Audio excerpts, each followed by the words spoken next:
I'm Dan, and this is 10,000 Hours of Indie, a podcast exploring new music and delving deeper into what goes on in the background of the independent music industry. I'm a musician and passionate music lover, and I wanted to delve deeper into new music in the independent scene around the world. I also saw this as a chance to help artists connect and share their stories, so if there's someone you hear and you want to find out more about, every podcast has links in the show description.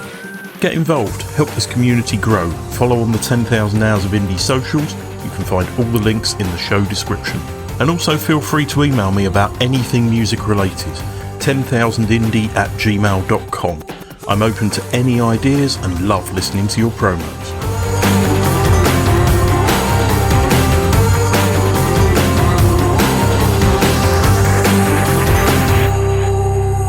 North Sea Radio Orchestra, or the NSRO, are an English contemporary music ensemble and cross-disciplinary chamber orchestra formed in 2002. Put together by Craig Fortnum, who also writes most of their compositions, the ensemble performs what could be described as contemporary classical music, British folk music, London art rock, poetry, and my own personal observation, a melding of progressive rock and classical. The ensemble have released 7 albums thus far, with the latest release being Special Powers, an album that instantly jumped into my top 5 records of 2025. This is one band I won't be reeling off a list of members for, as not only is it expansive, but ever-changing depending upon the pieces they are making and playing. I'm having a chat with Craig about the album, his many musical endeavours, and more. Craig, welcome to the 10,000 Hours podcast. Hello, thanks for having me. That was meant to be 10,000 Hours of Indie, but it's been one of those days today. That's fine. So firstly, Craig, congratulations on making such a wonderful record. Thank you. Honestly, as soon as I heard it, I knew it was going to be played a lot this year. So that's great. Thank you. Thank you very much. Yeah, so you never know how it's going to be received, or, you know, I by the time it came out, I'd kind of listened to it to death. So I'd lost any kind of subjectivity about it, you know, so it's very hard to know, isn't it, yourself? It is, yeah. I mean, I'm in several bands myself, and every time we write something, it's like, do we like this because we played it so much, or, you know? I go from, oh, this is brilliant, this is amazing, to, oh, God, it's shit, and everything in between, you know. So in the end, I just stop, you know, I just skip it. I have to ask about the name of the ensemble. What inspired the name in the first place? Well, originally, I wanted to do a chamber music group, and it's always difficult, isn't it? Because I didn't want to call it something like blah, blah, blah ensemble, or blah, blah, blah collective, because sometimes there's a danger of things sounding a bit too serious, a bit too up their own backside, for want of a better phrase, you know what I mean? A bit too whatever. So the North Sea thing came from my then wife, Sharon, who was the first singer. She's from Hull, up on the North Sea coast. So we were thinking, maybe North Sea thing would be quite something to do with the North Sea. So that was her connection. And then, as I said, so North Sea Ensemble, no. North Sea Collective, no. Radio Orchestra sounded a bit more open, a bit, fun is the wrong word, not fun, but a bit more, it sort of had a sort of retro 30s kind of vibe about it, like Radio City Music Hall or something. But also, it's more open to interpretations. It sounded a bit less serious, you know. That was it, really. Yeah. I mean, it's often the real answer is far more boring than what you might imagine. You know, sometimes I remember I heard an interview with Jeff Rotel, Ian Anderson, and he was talking about why Aqualung was called Aqualung. And I remember thinking, oh, I wish I didn't know that now. You know, it was a bit kind of prosaic. Do you know what I mean? So sometimes, you know, it's good not to say, well, I'm not going to tell you. But anyway, that's the reason. So for those who don't know about the North Sea Radio Orchestra, can you give a brief background of what the ensemble is and what you think is unique about what you're doing with it? So, we have had a sort of revolving cast of players, but the core players have really been there nearly all the way through. We have the sort of violin, cello, clarinet, a couple of bassoons now. So we've got some wind and strings, some sort of analogy keyboards, like a sort of nice organ, and some sort of mono synths, some percussion, guitar. So it's a kind of mixed chamber group, really, and it's not traditionally classical, because we've got things like percussion, guitar in it, and things like that. And that's always been the core sound. And it started because I was playing in bands and stuff, and I got a bit fed up playing the toilet circuit in London. And I know it's up to musicians to shut the audience up, but you know. I got a bit. We had a lot of quiet bits and people talking in all the bits, and when people are standing around with pints, it tends to become a social thing as well, you know. And I can't complain about people talking while we're playing. That's not their fault, but in the end I got a bit fed up with it. I thought, I really just want to play music where people have to sit down and listen, and they might shut up and actually listen to it. I got just a bit tired of that whole circuit. You'd rehearse for ages, and then some sound guy would be there, and you'd have a crap sound, and it's like, God, it's just to get on my nerves a bit, really, So I thought, well, I know, I'll just do a load of gigs in like churches or something. People have to sit down and shut up and listen. So that was really the idea. And I'd always fancied myself. I always wanted to be a composer with a capital C. I listened to a lot of classical stuff when I was a kid. There was classical music in the house when I was a kid. And I was really into Stravinsky, and that I did Stravinsky for O-level music. We did Soldier's Tale, and that was like, wow. And I love that chamber, that small chamber sound, So I probably always wanted to do something like that. So it just seemed the right time. But when that band finished, this band called Shrubbies, when that finished, I was like, right, okay, I'm just going to do this chamber music thing now. And I knew a few musicians, and that's I just got it together. I was living in central London then, and I was exploring the original Londinium, the original city of London, which is the original city that the Romans founded. And within that, there's loads of these great old churches. And I was cycling around, checking out these churches, and they're just gathering dust, some of these places. A bit less so now, but this is back in the sort of late 90s, early noughties. Really forgotten about spaces, So I just hire them, and we'd do gigs in these little churches, and that's how it started, really. When I was looking up basically what the band have been called by genre, I noticed a distinct lack of it being called prog at any stage, and I hear so much prog in what you do. It's because it's not rock, I suppose, isn't it? Because prog, when you think the word prog, it's basically prog rock, isn't it? I think, I guess. Yeah, because prog isn't progressive, is it? Progressive is one thing. Prog brings with it certain other associations, doesn't it? I guess, So I think it's that. I mean, maybe that's why, because it's not really. Even though we on the last record there are some drums, shock horror. We do have a rhythm section. We've just done a couple of shows, and we've got a rhythm section, which is a new thing for us.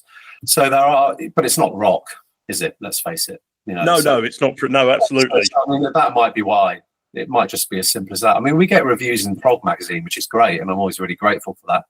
And they once did a feature on us, like, how prog are North Sea Radio Orchestra? Are we even prog at all? Because that's a fair question, I mean, obviously, there are a lot of those influences. I was really into early Genesis when I was a kid, that kind of stuff. I had quite a few ELP albums, and, I loved all that stuff when I was a kid. So that's all in there, and Cardiacs, of course, and they're obviously very influenced by all that stuff as well. So there are a lot, but because it's not a band. If it was a band, it would be prog, wouldn't it? There would be out, but it's chamber music, and that's probably one of the reasons I wanted to do something like that, because it was easier to be original in a way by doing chamber music. That was one of my thoughts, really. Also, I had a very strong Cardiacs influence at that point, and to be in a band doing that stuff, it just sounds like third-rate Cardiacs. I didn't want to do that, so it was one of my ways of being able to accommodate that influence without sounding too derivative, So chamber music seems, for a lot of different reasons, a really good idea. It also brings me around to the point that you've worked with the current Gong member, Kavus Tarabi. But actually, he was also in one of my favourite crossover projects, Chrome Hoof. Oh, you love Chrome Hoof, funny enough, because my partner, Chloe, was one of the founder members. Oh, right, okay. And she was in Knife World with Carvus. Yeah, so Carvus's band before Gong, Knife World, featured Chloe from Chrome Hoof. I played in them for a while. I played bass in that for a while. Yeah, so why are you mentioning Carvus, sorry? No, just because it's somebody who I've seen around the circuit a lot. Yeah. And Gong came to Finland last year and everything, so it's a name I'm quite familiar with, really. I mean, I've released a lot of records. Our latest record, the one you just mentioned, the North Sea album, is on his label. Okay. Believer's Roast. Yeah, so I've done several records on his label. Talking about indie, that's his label, and it's great. There's a lot of my pals on that record. There's a lot of a gang of us, musicians, and a lot of us have done records on his label because it's just really nice to all be part of the same thing. He doesn't make any demands, he just gives me a catalogue number and the logo, and I just get on with it, really, So it really is a self-made thing, because I used to have my own label, Household Mark. But when me and Sharon split, it was kind of easier in a way for the new stuff to be on a different label. So that's why I've done it on Carvus's label. But Carvus was in a band. I've known Carvus for, 30 years or something now. And when I was doing that, when I was talking about that toilet circuit, his band Monsoon Bassoon, do you know them? I've heard the name. Yeah, so they were one of the bands we used to play with all the time. That's how I got to know him, really, Tell us more about the themes behind the latest album, because you're often known for taking existing poetry and putting it to music and things. Is that what you've done again this time? No, only on one song. I mean, the first two North Sea Radio Orchestra albums, the self-titled one and Birds, I was setting poetry because I wasn't very confident writing my own lyrics. And I'd noticed that Bill Drake, William D. Drake from Cardex, I was in a group with him, Lake of Puppies. And he does a lot of that. He writes his own words, but he does set a lot of poems. At the moment, he's setting a lot of John Clare poems at the moment. So I saw him doing that. I thought, I'll do that, So the first two albums, it basically I got my sort of Oxford book of English verse off the shelf and just set loads of poems, quite a lot of Tennyson, William Blake and all that stuff. So I did that. And then by the third album, I think I've done an Arch Garrison album at that point, and I'd written all the words. I started getting more confident writing words, and in a way, it was like it's another way of expressing yourself, isn't it? So I wanted to do that really, and I just got more confident. Music comes more easy to me than writing words, but I'm more confident now writing words, and it's great. I can get to talk about what I want to talk about. On this album, there's a W.B. Yeats poem, the last track. That's been knocking around for ages. I've been trying to set that to music for years and sort of give up, but this time I seem to have, managed to do it. So I've written a lot of the words on it. My usual themes, really, which tend to be the nature of being a creative person. I think a lot of my songs are about that, the sort of double-edged sword nature of creativity, how, it's great in one way, but it's pretty relentless in another, Like everything in life's a double-edged sword, I find, and the longer I live, and certainly being creative is, a lot of those sort of themes. Special powers, the title track is basically the special power is being able to create things that didn't exist before. If you write a song, imagine if you wrote something like Bohemian Rhapsody or something, right? So imagine if you've written that. You've created something there that didn't exist before, that is just, everybody knows it's this thing, it's real. You can't deny that song isn't real, even though it isn't tangible. It's not a thing you can go and touch, is it? But you've created something that didn't exist before, a real thing. And that's what that song's about, really, the special powers. But lyrically, it's all a bit like of a double-edged sword. Nothing's for free. You have to pay for things, That's what a lot of the stuff I sing. I don't know, it's sort of philosophical musings, really, Again, harking back to the sort of themes of prog, really, I guess. Oh, yeah, maybe, yeah. Unless it's The Lamb Lies Down on Broadway, One person that is referenced a lot when you've done interviews and things is your love for Nick Drake and the way he plays. It's funny, it's more mentioned by other people than me. I'm not a massive Nick Drake. And Nick, obviously, he's amazing, and I, like a lot of people, I was pretty unaware of him until that compilation re-release thing came out in the 90s, wasn't it? I think it was Bill Drake that first played me Riverman. I was actually a grown-up at the point, and I haven't really heard any, But the thing I latched onto was the guitar playing, for sure, because, there's a lot of nylon string, finger-picky nylon string in a folky kind of, and I kind of play like that, Be interesting to know whether he had any classical lessons, because I had classical lessons when I was a kid, and I learned a lot of the classical guitar repertoire. That's affected how I play a lot, and I wonder if Nick Drake had that. Yeah, people mention that a lot, and also because I got strings, so you get this kind of strings and pick guitar thing going on, and so people mention Nick Drake and people mention Penguin Cafe Orchestra a lot. Yeah, I saw that one as well. Yeah, similar sound world, and people are casting around trying to think, Christ, how can we describe this band? You say it's not that easy to describe. I tend to say something like it's sort of chamber folk, psychedelic chamber folk pop or something. I don't know. It's hard to describe, isn't it? It is. I think that's the thing when you're in such a niche. As you say, everybody's grasping around trying to find a term because you can't have a band that isn't in a genre. Again, that's another double-edged sword right there. It's ultimately you want to be original, don't you? I think I've done a good job at being unique. I think it just means people don't know what you are and how to find you. For me, I was growing up in the 90s, so it was all those bands that got batched into being Britpop, and they're like, that's not the kind of music we do. Yeah. Previous album you did was Folly Baloli, which was an album of Robert Wyatt covers and reimaginings from the entire Rock Bottom album and a few other well-known songs. Yeah. How did that come about? So in 2014, I got contacted by a guy called Richard Robert, Frenchman, who was booking acts for this Nuit de Fourvière festival in Lyon. It's a big festival. But there's basically these two Roman amphitheatres on a hill above Lyon. One's massive and one's a bit smaller. And they, but when we played at this festival, and they had things like Elton John, Pixies, all sorts of people, big and small acts, And he contacted me. This is 2014, he contacted me in 2013 because 2014 was the 40th anniversary of Rock Bottom. And he said, I think he'd reviewed a couple of NSRO albums. He said, I'd really love to hear NSRO do Rock Bottom, basically. So if I pay you some money, can you just do loads of arrangements and come over and we'll do a concert in one of these amphitheatres at the festival? It's like, yes, please, And he'd already got he got a couple of French singers involved, a guy called Sylvain Vanneau and a woman singer called Elise Caron. But he also had John Greaves from Henry Cow, because he lives in Paris, and he knew John. And John knows Robert Wyatt really well, and Robert Wyatt sung on some of John Greaves' records. And so there's a real connection there. So he got John to play bass on it. There's a way of there being an actual tangible connection with Robert Wyatt. So I did that, and that was great. Worked really hard, did these arrangements, did the concert, and then basically nothing happened. And then a few years later, John Greaves, by now, had hooked up with this Italian record label called Dark Companion, run by a guy called Max Marchini. And Max said, I want to bring that show to Italy, and let's do a live album. So we went to Piacenza, went to the studio, and we basically rehearsed for like a week in the studio, doing what became the record. We recorded the record in the studio live as a backup in case something went wrong at the gigs. We basically were going to do a live album.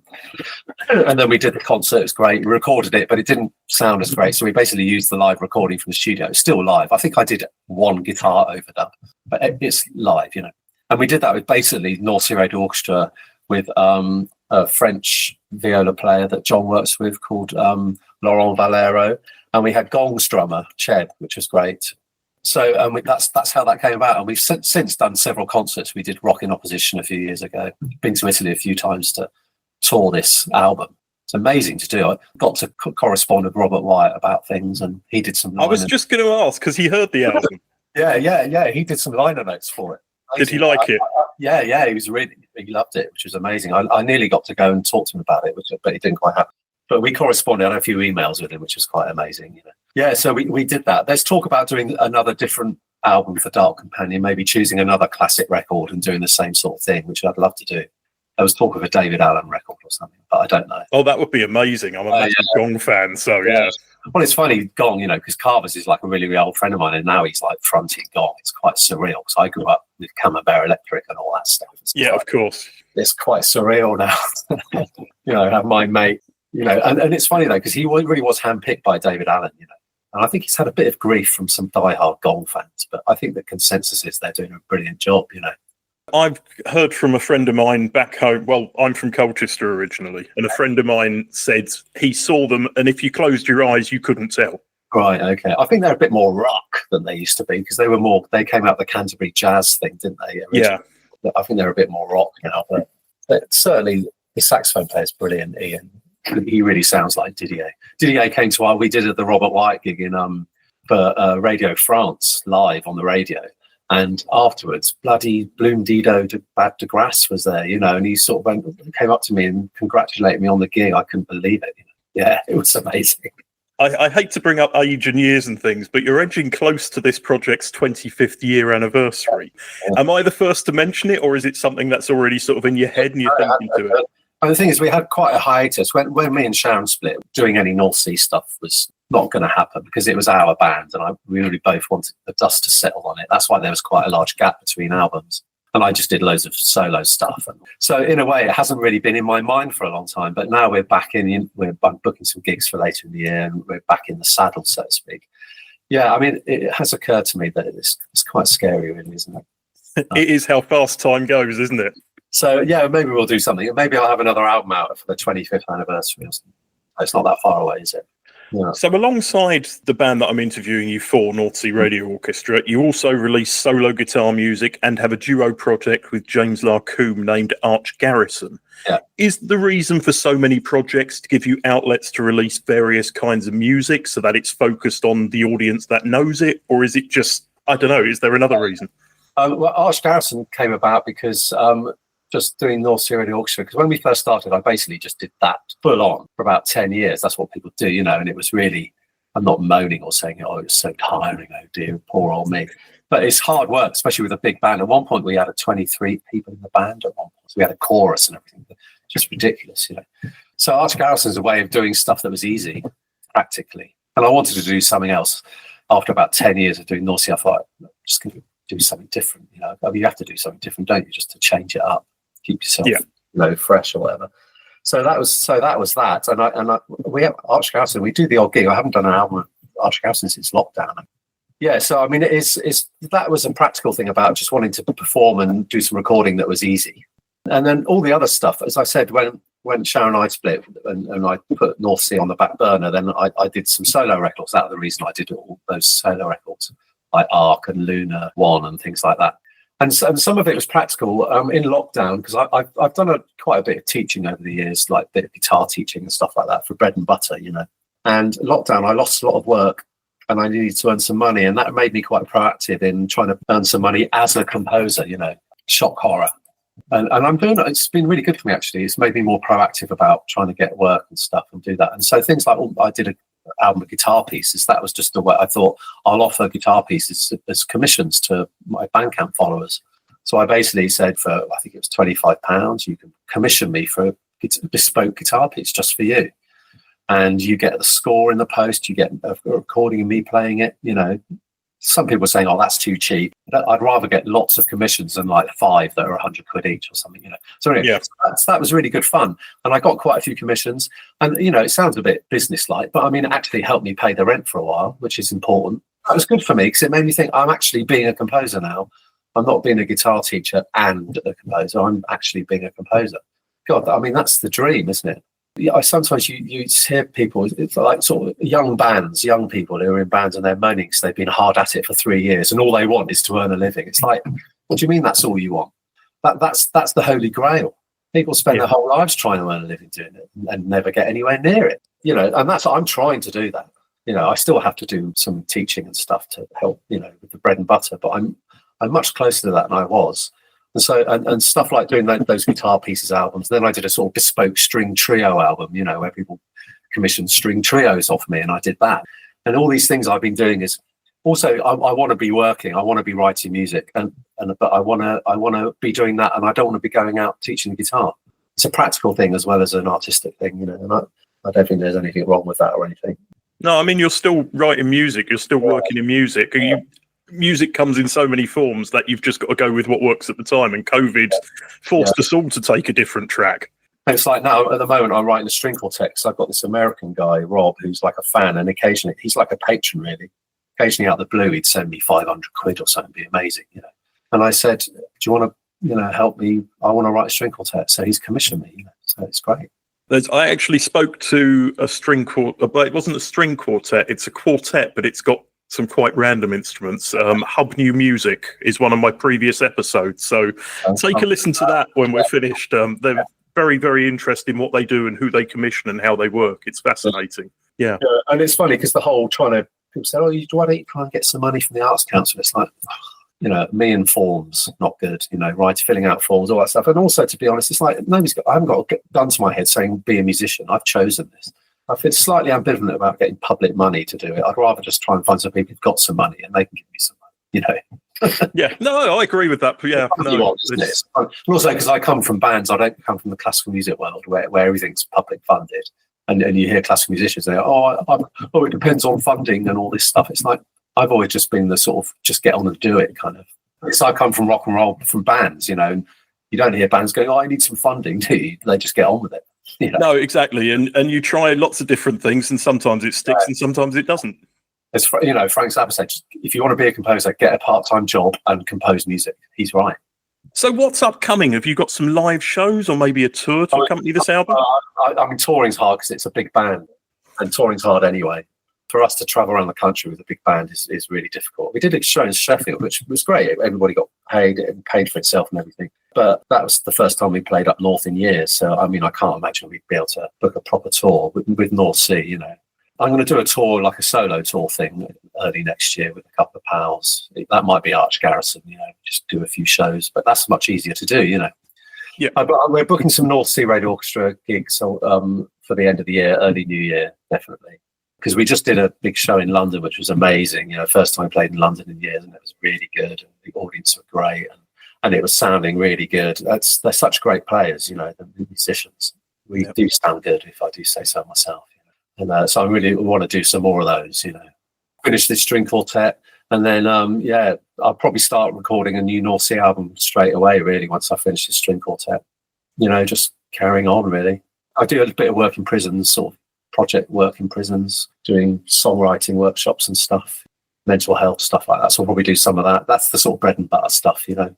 Keep the passion projects going with the money you earn from real work, as it were. Well, yeah. So the balance is obviously I've spent my whole life. You know, a lot of musicians do, I'm sure, is the treading the tightrope of I want to be time rich. You know, that's what I want, so I can do my work, which means being cash poor. But that's okay. I've made that choice. You know. At the moment, it's pretty good. I've got a good balance, and I'm trying to keep that going, basically. You know. This is a newer question for the podcast, and this one I find the most interesting. And I'm sure you'll have an interesting answer for this. But what music are you listening to at the moment that people might not be aware of and should take some time to check out? It's a funny one, this. I'm pretty shit at listening to music. Excuse my language. I'm pretty poor at listening to music just because I'm always chest deep in my own whatever I'm doing. So I think again, Ian Anderson, Jethro Tull, I remember him in an interview from years ago saying he's always working on a record, so he doesn't really listen to much music. And I'm a bit like that. It's not great because I've got other really creative friends who are like real fans and they're always listening, like Carvers, who say he's on top of all loads of bands and new music. I'm not like that. I've never really been like that. But so what I tend to listen to at the moment, I listen to a lot of Edward Elgar, which is probably maybe not what you were expecting. I don't know. He's my first love musically. I've been listening to a lot of Black Sabbath recently because Ozzy died. Obviously, yes. I was a Black Sabbath fan when I was a kid. But new music, I mainly my friends. You know, I've got a lot of amazing friends, people like Richard Larkin, you know, Lost Crowns. Do you know that? So I've been listening to that. Chloe, my partner, she's done some great music. I listen to hers. And I don't know. I listen to music in the car. I tend to just put Radio 3 on and listen to that as I drive around. I'm not a rabid trying to find new music kind of guy. It's probably to my detriment. I'm not saying this is a good thing. It's just that I'm always just so self-absorbed with what I'm doing. I do love it when I hear something new and I think, wow, that's incredible. There's a new Cardiacs record coming out this year. That'll be worth checking out. That's good to hear. So for anyone wishing to find out more about the band, or the ensemble, should I say, where can people find you? I looked at your Instagram and you have one post from about 10 years ago. Well, I should do. I've had something saying you should do Instagram. And the thing is, I mean, I do Facebook and I do Blue Sky. Facebook's Facebook's good for music, I find, and there's lots of people know what I do on Facebook. But I think Bandcamp is the way to hear it. If you just go to Bandcamp, that's all. Everything's on Bandcamp. All the North Sea stuff's on there, and all my solo stuff under my own name, Craig Fortnum, and then there's Arch Garrison. That's all on Bandcamp. That's probably the best way to do it. And then you can click follow, and then you hear about all gigs and everything as well. Don't you? I think Bandcamp's brilliant. And you can send out newsletters through Bandcamp these days as well. And it's just, and talk about indie, the way to go with indie. Bandcamp is just so brilliant for you. You're just set up for it, aren't you? I get a ping in my inbox, and I literally just popped a CD in the post box across the road this morning. You know, just a ping came in, so I just bagged it up and off it went. That's brilliant, you know, and it's really nice being able to know where things go, you know. Like when the North Sea album came out, I'm not ashamed to admit I do all the bagging and everything. I haven't got somebody to do that for me. And it's great to see where they all go, you know. I love it. And I put in a little handwritten note. I put a couple of goodies in there, some stickers and stuff. And I love that. That's really good fun, because when you don't do loads of gigs, I don't do loads of gigs with North Sea. That's where you get the reward, isn't it? You know, when you do gigs, people come up to you afterwards, and that's where you get your tangible reward. A bit like if you're a bricklayer and you can stand back and go, look, that wall looks really good, you know. Yeah. When you make records, when you're basically at home making records, you don't get that so much, you know. Yeah, no, I spoke to an American artist a couple of months ago, and she said that the thing with Bandcamp is she can have the personal contact with people, and then when they like a post or comment on social media, she knows who they are, where they are, and it opens a discussion. And I find myself in my little personal note saying thanks again, or thanks for the continued support, because I recognise the names, you know. There's a few people who just buy everything I do. It's amazing.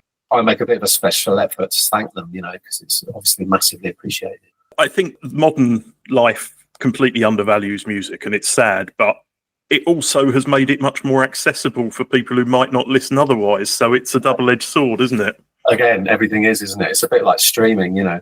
I mean, I've got a few friends who pull their stuff off Spotify. I don't know how I feel about that because of, you know, the dubious behaviour of the CEO, you know. Maybe I'll do that, I don't know. But I mean, shock horror, owner of big company turns out to be an asshole, you know. Never happened before. On the front page. So I don't know. I mean, Bandcamp aren't arseholes, it seems. So that's good, even though they've been taken over, haven't they, but, by somebody. So I don't know, but streaming, it's saying it's a double-edged sword. For somebody like me, it's free advertising, really. People like it. People who buy my music are proper music lovers, you know. So they're going to buy it. They want something physical. They'll buy a download. So for somebody like me, streaming's like, you know, it's free. It's like a shop window, isn't it? You know. The 7th album by North Sea Radio Orchestra, Special Powers, is available now through Bandcamp and on all streaming services. Got some distribution. We've got some UK and Europe distribution. So you might find it in some shops. Got Euro distribution. So looking all over Europe and in the UK soon. So. But if not, people can get it on Bandcamp physically as well. You know, then I'll put in a little thank you note and some stickers. Perfect. All right. Well, Craig, it was a pleasure to learn more about the ensemble, and I appreciate you giving us some of your time. Well, thanks for having me.